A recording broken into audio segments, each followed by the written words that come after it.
অনাগত শাৰদীয় দুৰ্গা পূজা। শাৰদীয় দুৰ্গা পূজাক লৈ এতিয়া সমগ্ৰ ৰাজ্যতে চলিছে ব্যাপক প্ৰস্তুতি। ব্যতিক্ৰম নহয় বাক্সা জিলাৰ বৰমাও। বাক্সা জিলাৰ প্ৰতিখন পূজা সমিতিৰ সমান্তৰালকৈ প্ৰথম বাৰ্ষিক বৰমা আঞ্চলিক দুৰ্গা পূজা সমিতিও সকলো প্ৰকাৰে সাজু হৈ উঠিছে।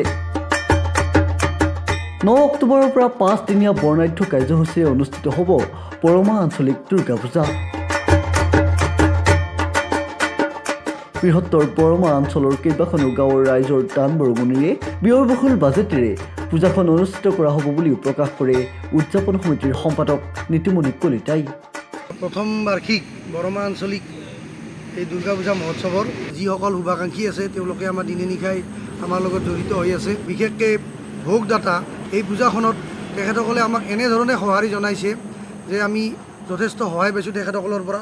এই চেগতে আমি তেখেতসকলক যথেষ্ট এই সহায়খিনিৰ কাৰণে আমি ধন্যবাদ জ্ঞাপন কৰিছোঁ। পূজাখনত আমাৰ সৰ্বাংগ সুন্দৰ কৰি তোলাত তেখেতসকলৰ যি অৰিহণা এই অৰিহণা আমি কেতিয়াও পাহৰিব নোৱাৰোঁ। অহাকালিৰ ভিতৰত আমাৰ এইখিনি সম্পূৰ্ণ হৈ উঠিব আৰু আমি এখন পূৰ্ণাংগ দুৰ্গা পূজা মহোৎসৱ উদযাপন কৰিব পাৰিম আৰু ৰাইজে এই উৎসৱটি সুন্দৰভাৱে উপভোগ কৰিব পাৰিব বুলি আমাৰ বিশ্বাস। 5 দিনীয়া এই পূজাৰ মাংগলিক কাম কাজৰ সমান্তৰালকৈ বিভিন্ন লোক সংস্কৃতিৰ কাৰ্যসূচীও আয়োজন কৰা হ'ব। পূজা সমিতিৰ সম্পাদকগৰাকীয়ে পূজাৰ প্ৰস্তুতি সম্পৰ্কে অৱগত কৰে। আমি এটা সুন্দৰ আৰু ৰাইজৰ আকৰ্ষণ কাঢ়িব পৰাকৈ এটা মণ্ডপ তৈয়াৰ কৰাৰ বাবে আমি বিশেষ কাৰিকৰী অভিজ্ঞতা থকা ব্যক্তিক নিমন্ত্ৰণ জনাই আনিছোঁ। তেখেতসকলে ইতিমধ্যে আমাৰ কাম প্ৰায় 80% সম্পূৰ্ণ কৰিছে আৰু এতিয়াও আমাৰ এই নিশাও আমাৰ কাম কাজ চলি আছে। পূজাৰ প্ৰতিটো দিনতে থাকিব অসমৰ অন্যতম লোককৃষ্টি ওচাপালি প্ৰদৰ্শন।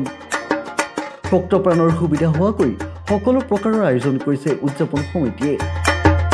আমাৰ দুৰ্গা পূজা স্থলীৰ পৰা উত্তৰ দিশত 4চকীয়া আৰু 2চকীয়া বাহন ৰখাৰ ব্যৱস্থা কৰা হৈছে আৰু পূবফালে কলেজ ৰোডত কংক্ৰিট দলঙৰ আগত 4চকীয়া আৰু 2চকীয়া বাহন ৰখাৰ ব্যৱস্থা কৰা হৈছে।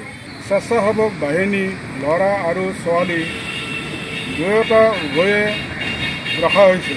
10, 11, 12 তাৰিখত ভোগৰ ব্যৱস্থা কৰা হৈছে। চৰকাৰে দিয়া SOP আমি আখৰে আখৰে পালন কৰি আৰু পূৰা চৰকাৰী নিয়মমতে আমাৰ পূজাখন আমি উদযাপন কৰিম। ষষ্ঠী দিনা দিনৰ ভাগত দিহানামৰ প্ৰতিযোগিতাও অনুষ্ঠিত কৰা হ'ব। সপ্তমীৰ দিনা কামৰূপী লোকগীত প্ৰতিযোগিতা আৰু নিশা গামোচা মিনি থিয়েটাৰে নাট মঞ্চস্থ কৰিব উক্ত পূজাস্থলীত।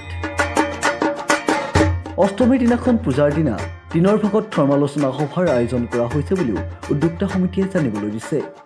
এই সভাত উপস্থিত থাকিব PTRৰ চিফ প্ৰমোদ বড়োৰ লগতে কেইবাজনো গণ্যমান্য ব্যক্তি। ইয়াৰ পাছতেই অনুষ্ঠিত হ'ব সদৌ অসম ভিত্তিক নৃত্য প্ৰতিযোগিতা। নৱমীৰ নিশা বীৰ নাম প্ৰদৰ্শনৰ কৰা হ'ব। দশমীত দেৱী বিসৰ্জনৰ পাছত নিশা থাকিব সাংস্কৃতিক কাৰ্যসূচী। অন্তিম দিনাখন কেইবাগৰাকীও বড়ো আৰু অসমীয়া কণ্ঠশিল্পীৰ দ্বাৰা অনুষ্ঠিত হ'ব সাংস্কৃতিক সন্ধিয়া। खुलुमबाय, आं फुंबिलि बसुमतारी। अक्ट'बरनि 9, 10, 11, 12 आरो 13 कालाराव बरमा शिब मन्दिर सिथला बा बरमानि फार्स्ट गेटआव खुंगा सेथि बरमा आन्चलिक दुर्गा पूजा फालिथाय फालिनो नागिरदों। दा बेनिनो 13 कालार खालि आंखौबो हांख्रायहरनायलाय आंबो नुजाहैनो नागिरदों। दा बेखायनो बरमानि गासै गोसो गुदुं नोंथांमोनखौ लोगो मोनहैगोन होनना आसा खालामनाय थाबाय। गोजोन्थों। বৰ্ণাঢ্য কাৰ্যসূচী অনুষ্ঠিত কৰিব লোৱা প্ৰথম বাৰ্ষিক বৰমা আঞ্চলিক দুৰ্গা পূজাত ৰাইজৰে সহায় সহযোগিতা আন্তৰিকতাৰে কামনা কৰে উদযাপন সমিতিয়ে। বৰমাবাসী তথা গোটেই আমাৰ এই অঞ্চলৰ সমূহ ধৰ্মপ্ৰাণ ৰাইজক আমাৰ এই পূজাখনত দলে দলে উপস্থিত হৈ আমাক উৎসাহিত কৰাৰ লগতে দেৱীৰ শ্ৰীচৰণত প্ৰণিপাত জনাবলৈ আহ্বান জনাইছোঁ। আমাৰ পূজাৰ সাংস্কৃতিক অনুষ্ঠানত সকলো ৰাইজৰ দলে বলে উপস্থিতি কামনা কৰা হ'ল। Entertainment desk, times the truth.